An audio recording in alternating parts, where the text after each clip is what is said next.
Bonjour à tous. Alors aujourd'hui, nous allons voir la lecture d'un échéancier. C'est un complément du cours que je vous ai fait sur les emprunts. Ça va vous permettre déjà de resituer donc les différents paramètres. Ici, on va faire un petit rappel et surtout de voir cet échéancier sur plusieurs années.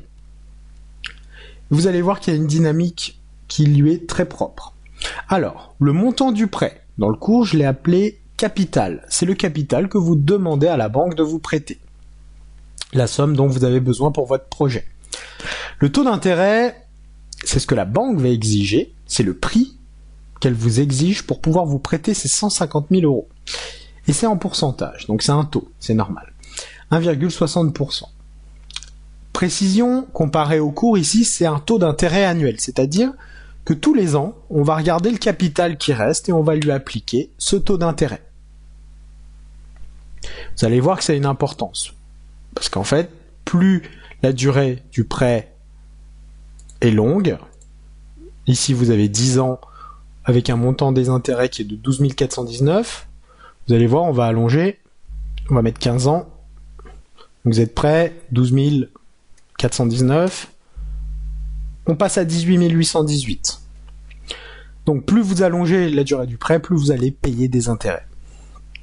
La date de début du prêt, donc ça c'est important parce que ça va déterminer finalement la fin.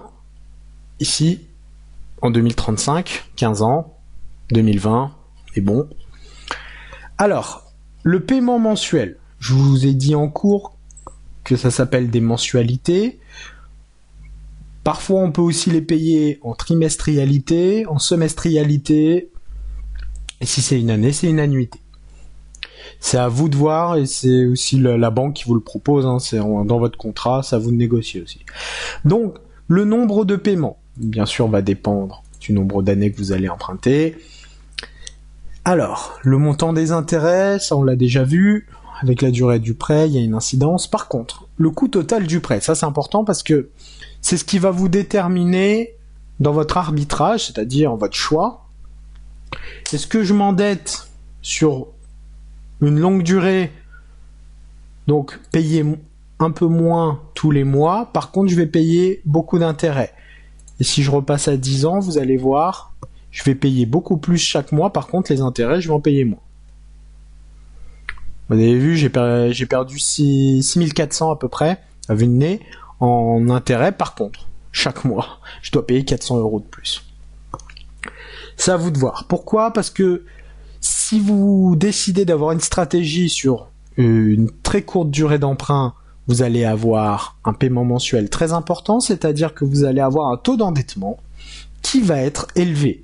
Taux d'endettement élevé veut dire que si vous êtes, on va dire, pas très loin du seuil, c'est-à-dire les 33%, si vous les avez presque atteints, vous n'avez plus de marge de manœuvre pour pouvoir faire un autre emprunt si jamais vous avez une urgence ou un autre projet en tête. Ça va, entre guillemets, vous bloquer. Donc, en tant que chef d'entreprise ou de manager, ou même dans votre propre vie, c'est à vous de voir.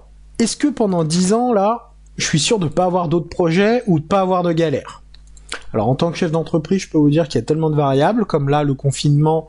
Si par exemple, là, je fais un prêt comme ça, et je me dis, je vais pas avoir de galères, et pendant 10 ans, en plein milieu des 5 ans, bim, confinement. Je peux vous dire que là, le paiement, là, va falloir l'assumer. Hein. Il va falloir l'assumer, sachant que vous n'avez pas de clients. Pas de clients, pas de chiffre d'affaires. Par contre, vos charges, elles sont en train de partir. Donc ça, c'est des choses à prendre en compte. Maintenant, ce que je voulais aussi vous montrer, c'est qu'ici, donc, vous avez donc les mensualités qui sont fixes jusqu'à la fin. Et dans ces mensualités, vous avez une partie ici qui représente le capital. Donc sur 1353,50 €, je rembourse 1153 € des 150 000 et je rembourse 200 € des 12 419. D'accord ? Et ce que je veux vous montrer, c'est que par contre, la part des intérêts dans ce paiement mensuel, eh ben, elle est décroissante. Donc là, 200, Et on va descendre, on va descendre, on va descendre, on va descendre. Vous voyez que ça diminue, hop, jusqu'à 1,80€ sur le dernier paiement. D'accord ? Pourquoi ? Parce que la banque veut se rémunérer le plus vite possible, donc elle va prendre une grosse part d'intérêt sur les 1353,50€ que vous versez tous les mois. Vous ne le sentez pas. Mais elle va se rémunérer le plus vite possible. Comme ça, elle est sûre que vous avez payé vos intérêts, donc le prix de ce prêt, et surtout, les autres banques vont vous proposer de renégocier vos prêts. Et le problème, c'est que une fois que vous avez payé la plupart de vos intérêts, vous n'avez aucun intérêt à renégocier ce taux d'intérêt. Pourquoi ? Vous avez déjà payé, en fait. Donc vous n'allez... C'est une manière de se protéger contre la concurrence. Voilà. Mais je voulais que vous soyez conscients que ça fonctionne comme ça. Donc si jamais vous avez des questions, vous pouvez toujours me contacter. Ce type d'échéancier, vous pouvez le voir avec n'importe quel prêt. Donc, maintenant, vous pouvez, si jamais il y a des personnes qui ont du mal à lire un échéancier autour de vous, vous pouvez les aider. Vous pouvez leur dire les différents paramètres, à quoi ça correspond. Voilà. Au moins que ça vous serve aussi dans votre vie personnelle.